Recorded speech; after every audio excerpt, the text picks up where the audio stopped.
Burt, that was quite an exhibition. What are you going to do now? Well, I'm going to do a couple of throws and a couple... When I met the executive producer, he said to me, Burt, we interviewed more than 1,100 young actors for this role, and we picked you. Would you like to know why we selected you to play Robin? I said, yes, sir, I would, you know. I was brought up to be very respectful. He said, in our minds, forgetting television for a minute, if there really was a Robin, I mean the real thing, we think that you personally, Burt, would be it.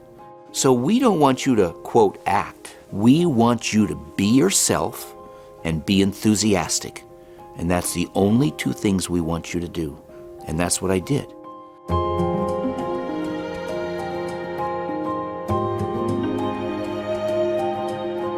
It was in September of 1965. And the show came out January 12, 1966. And I remember going to the Culver Studios. They had rented space because they had all these other shows being filmed at 20th. I remember the cold sound stage, like a refrigerator. And the youngest person on the set next to me, because I was 20, was Adam, who was 37 at the time. And all of the rest of the crew, the top guys in film and you know, lighting and everything, they're all in their 50s and 60s. So I'm kind of like by myself, you know, and so it was actually very quiet. And because I have a photographic memory, I memorized all my lines, so there weren't almost never second takes unless another actor made a mistake. Poor Adam. I love Adam. I mean, one of my dearest friends. He had a teleprompter, and if he couldn't see it properly, he'd make a mistake. So I'm saying, come on, Adam, I memorized my lines. You know, you're struggling with that teleprompter. You know, well, rah, rah, rah, you know. And remember, when you're filming something, you're filming little tiny pieces like, gosh, Batman, you're right. Or, you know, let's go. Or whatever it is, you know, atomic batteries to power, turbines to speed. Atomic batteries to power, turbines to speed. And Batman says, ready to roll out or move out. Roger, ready to move out. And you don't know how it fits until you see it.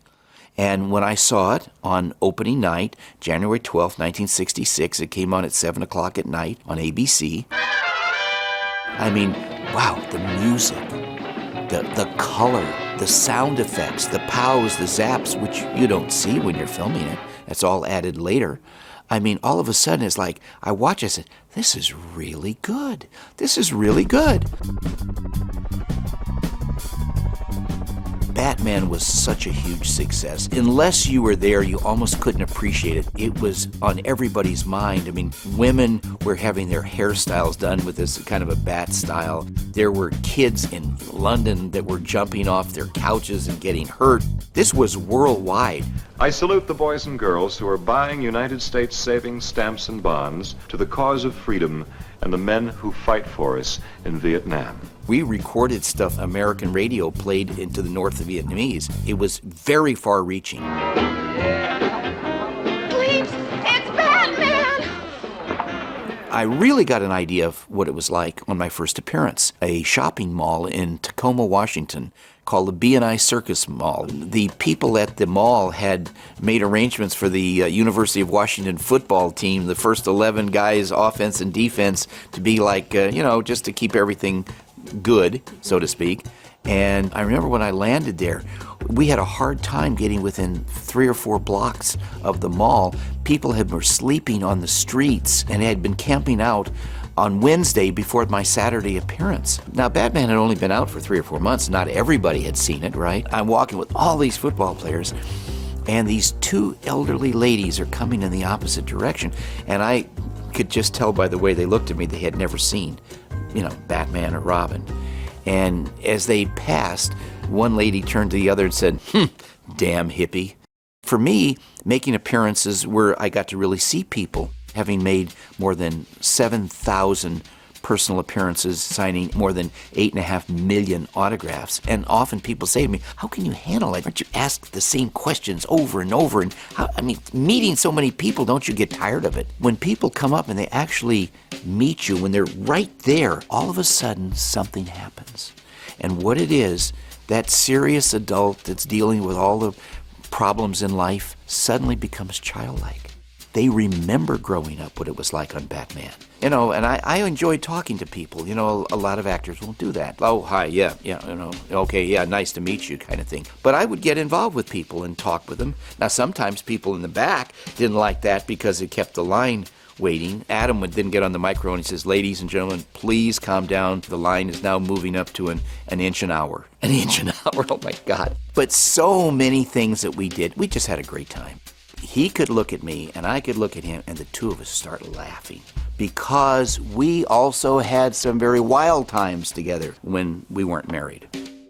Not only was it, you know, two real people that really liked each other, but were constantly kind of going after the other one in the most slyest of way. But, and like, for example, on Batman, we'd have a two-shot, and he'd turn around in the middle of the shot and walk right up to the camera and finish the line and say, cut, wait a minute, Adam, this is a two-shot. Burt, you completely blocked Burt in this shot. Oh, well, I had to. What do you mean you had to? Well, I felt the moment and the going on and on and on, right?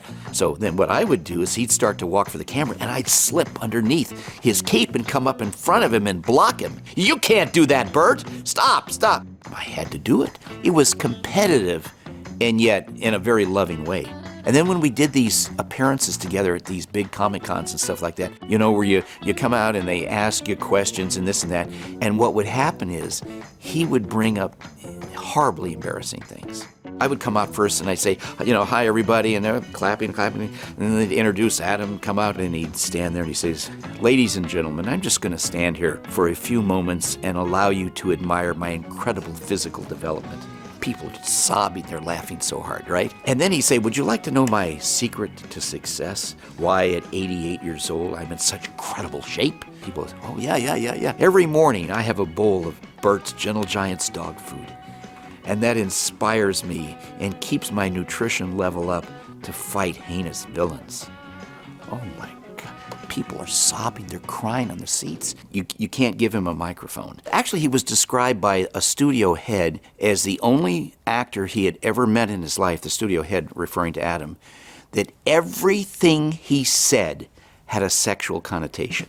Example, we were forced to go to this cocktail party. We didn't want to do it. The studio's, oh, you got to go. We got all these important distributors and this and that and overseas people. And that. So we go to this thing. There's these ladies there, and they're kind of like, oh, hi, how are you? And Adam and I are there, and we don't really want to be there, but we're very polite, always professional. And I remember that one lady said to the other lady, she says, I'm hungry. Let's go get something to eat. And Adam leaned over and looked into her eyes very closely and said, are you hungry? Every day we live with this. There was a scene where we had brought Batgirl to the Batcave. Just a couple of lines of dialogue. In the Batmobile, Batman, of course, behind the wheel, and I'm in the passenger side, and Batgirl is in between us. And it was a simple thing. It was one of these quick things, boom, moving on.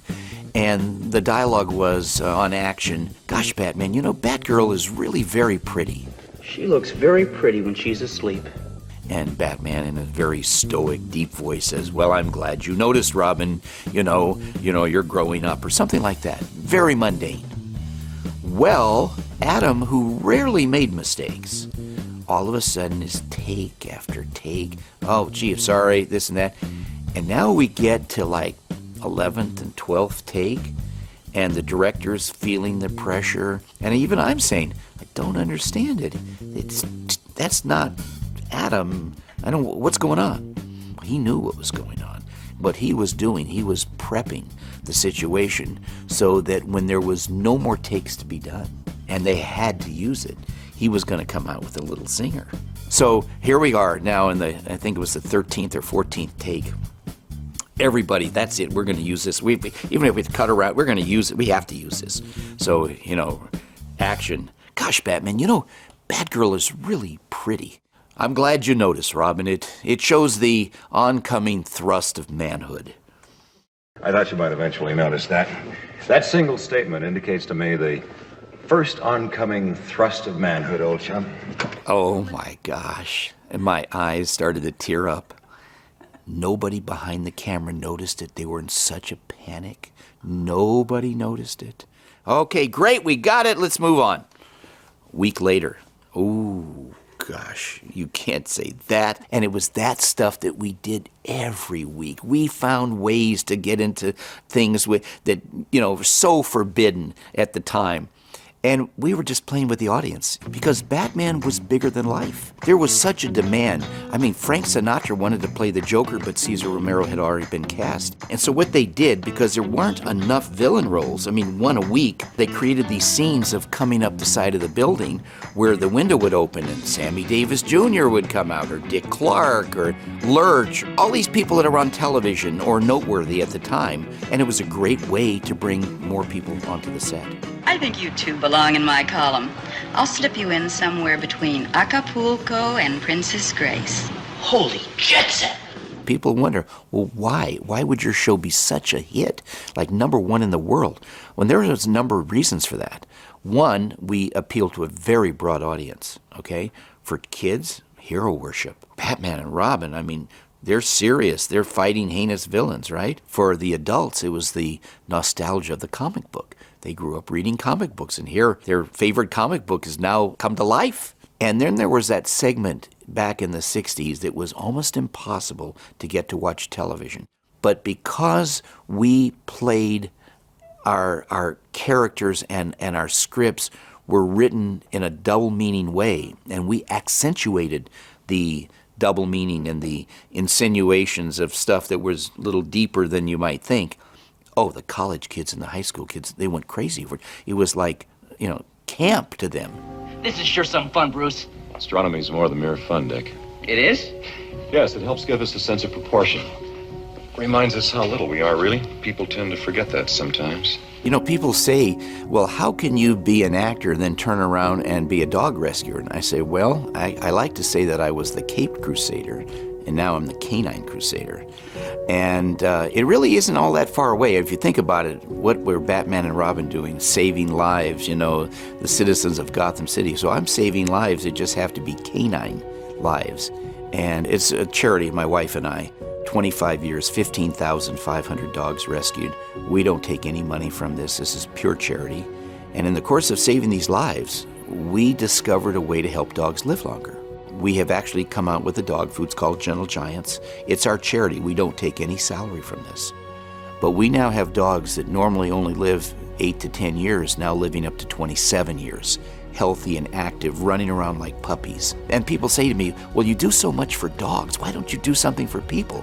I said, well, wait a minute. If I help you keep your dog an extra 5 or 10 years longer, don't you think I've done something for you as well? Like, oh yeah, you're right. Never thought of that. I tell everybody I've gone to the dogs literally. I think our greatest legacy is that we changed the whole style of successful filmmaking. Now that's a big statement. Let me tell you why. If you think about it, there had never been any comic books brought to life. And look today, I would say a good portion of the major movies produced are all superhero movies. And if you look a little closer at them, look at the relationships between the actors. It's so often they can be right in the middle of something really about to, they're both going to be killed and one of them has a funny line. Yes! Hey, we know each other. He's a friend from work. Our show did that. And so the legacy is, one, we made superheroes a very viable and probably an ongoing and permanent source of entertainment for the world. And secondly, we opened it up to the personalization between the characters, not all serious all the time.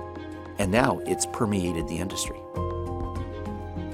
For all of you out there, just remember the first 100 years are the hardest. After that, it's pretty smooth sailing.